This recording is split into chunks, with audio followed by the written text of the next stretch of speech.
بچه‌ها خیلی خوش اومدید به دومین ویدیوی این تور. من می‌خواستم بررسی چند تا کتونی مثلا سپلینا رو استارت بزنم. دیدم که بهتری اول یه سری توضیحات رو بهتون بدم که اومدیم امروز با این موضوع که فرق کتونی فیک ایرانی مستر کوالیتی و کپی و اورجینال چیه، اینا رو کامل بهتون توضیح میدم.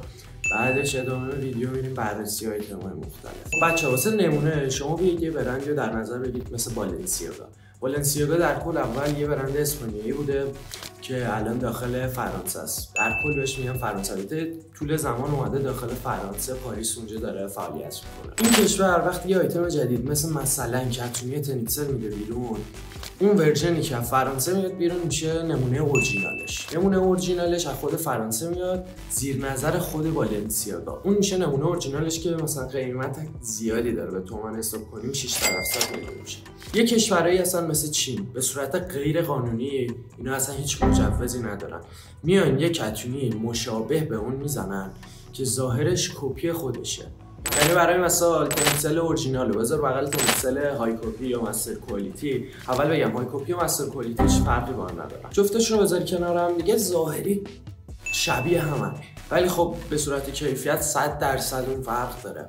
میدونی جزئیات ریز به ریز داخل اورجینالش اعمال شد. جدای از اون ایرانی‌ها میان از روی مستر کوالیتی مشابهش میزنن که مثلا میتونی با 900 تومن 800 تومن 1800 1500 پیدا کنی که اونم درجه بندی داره. مثلا ایرانی با کیفیت بالا میزنه 1800، مثلا کیفیت دومش رو میزنه اصلا نمیتونی نگاه کنی بهش نمیشه گفت فیکسه. اینا به جدا.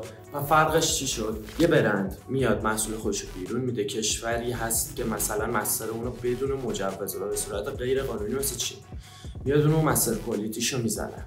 خب به اون که کشور چین میزنه میگن مستر کوالیتی. مثلا داخل اکثر شاپا برید، من خودم دسکریپشنام میزنم که کتونی تنیکسل سفارش چین. یعنی چی؟ یعنی مستر کوالیتیه که بالاترین کیفیت موجود داخل ایران همون مستر کوالیتیه. کسی نمیاد مثلا 700 میلیون 600 میلیون اون همه قیمت بده واسه یه کتونی. البته اگه اشتباه نکنم 700 میلیون 800 میلیون هم نیست.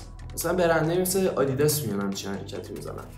بیشترین قیمت بالنسیاگا فکر کنم آخرین بار که تنیکسلش رو دیدم حساب کردم پول ایران میشه 70 80 میلیون. ولی حالا مثلا برنده مثل جردن و آدیداس و اینا آیتمایی میدن بیرون که به همون 700 800 میلیون هم حتی میرسه. خب حالا شما واسه انتخاب به نظر من هر کسی دیدگاهی داره، ولی مثلا اگه شما میخواید یک کتونی با قیمت 1,300,000 1,400,000 برید ایرانیشو بگیرید، خب یه مقدار بذارید روش به صرفه ترش برید مستر کوالیتی رو بگیرید. من چند روز پیش داشتم با یکی صحبت میکردم داخل این حساب، مشتری بود برگشت گفت که من اینو اورجینالش و مستر کوالیتیشو نمیخوام، رانر میخواست. اگه این ویدیو رو ببینید سلام میکنم من اینجا به یه کتونی رانر بالنسیاگا میخواست. گفتم 12 میلیون 13 میلیون واسه تموم میشه. گفتم خب تو یه دونه هودی الان سفارش دادی 3 میلیونه، یه شلوار سفارش دادی 5 میلیونه، اصلا منطقی نمیاد، چرا حالا میخوای بری اینو مثلا ایرانیشو بگیری؟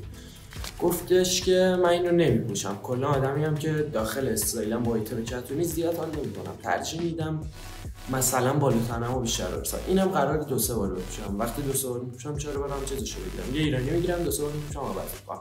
اون از اون دیدگاه من چیه؟ دیدگاه من اینه که آقا جمع میکنم اینو مستر کوالیتی میگیرم دیگه، واسه به صرفه تره، میمونه کیفیتش بالاتره. حالا بخوایم این مقایسه ایرانی با مستر کوالیتی و های کپی بود.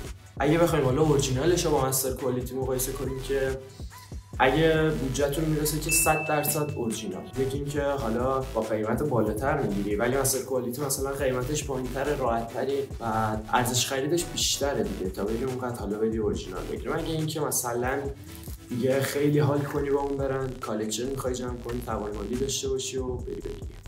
بچه تا اینجا توضیحات کلشون رو شنیدید. من این به بعد ویدیویی میذارم که مثلا میزنم بررسی پلتفرم مستر کوالیتی. حالا داخل دسکریپشن میذارم که مسترش ساخت کدوم کشوره. مثلا همه کشورها هم چین نمیزنه، همه برندها رو چین نمیزنه، فقط بالنسیاگا رو تا اونجایی که میدونم میزنه. کشورهای زیادی رو میزنه ولی تنها اینا نیستن، 100% کشورهای دیگه هم هستن که مستر کوالیتی رو میزنن. من داخل دسکریپشن رو میزنم، مثلا میزنم بررسی کتونی اورجینال، بررسی کتونی های کپی والنسیاگا، بررسی کتونی ایرانی والنسیاگا، مقایسه ایرانی و مستر کوالیتی، اینو توضیحاتش رو ببینید. یه پلیلیست هم درست میکنم به اسم اطلاعات عمومی. این چیزا رو که بیشتر راجعش بدونید اونجا واسهتون میذارم، میتونید برید حالا راجع به مستر کوالیتی هر چی هست اونجا توضیحاتش رو بهتون میدم. ویدیو بعدی بررسی کتونی خفن داریم، ببینیم چیکار می‌کنیم. ادامه داشتم درست کنم. بچه‌ها خیلی خوشحال میشم لایک کنید. فعالیت رو به تازگی شروع کردیم، لایک رو بزنید، چند تا ساب کنید، ببینیم چیکار می‌کنیم. قرار بهتر کنیم دیگه بچه‌ها. دمتون گرم.